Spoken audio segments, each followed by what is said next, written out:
अगरबत्ती घीवे के थारी बा। सुना नमी के पूजा के होत तैयारी बा।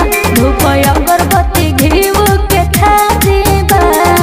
छुटल बाटे माई के दियरिया बलम, दियरिया बलम हो दियरिया बलम। तो जाइला यार बजरिया बलम, चुनरिया बलम चुनरिया बलम। हौवे उ बड़का सहरिया बलम, चुनरिया बलम हो चुनरिया बलम।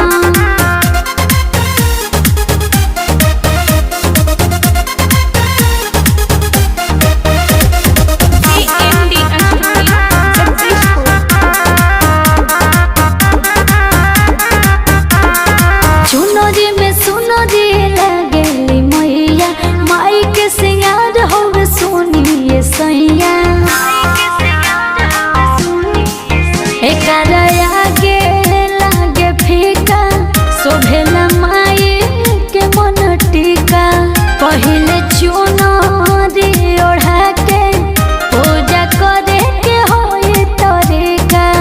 सुनी निमली ह देखी गोटे दरिया बलम, गोटे दरिया बलम गोटे दरिया बलम। तो जाइला यार बजरिया बलम, चुनरिया बलम चुनरिया बलम। हौवे उ बड़का सहरिया बलम, चुनरिया बलम हो चुनरिया बलम।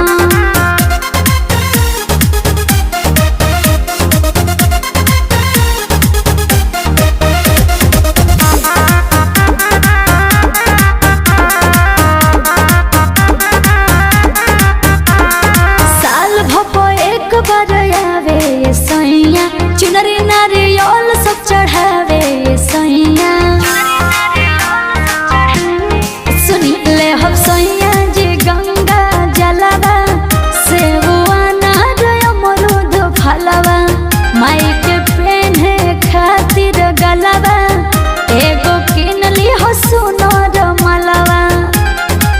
बिगन के ले जाई गोड़िया बलम, अरे गोड़िया बलम अरे गोड़िया बलम। तो जाइला यार बजरिया बलम, चुनरिया बलम चुनरिया बलम। हौवे उ बड़का सहरिया बलम, चुनरिया बलम हो चुनरिया बलम।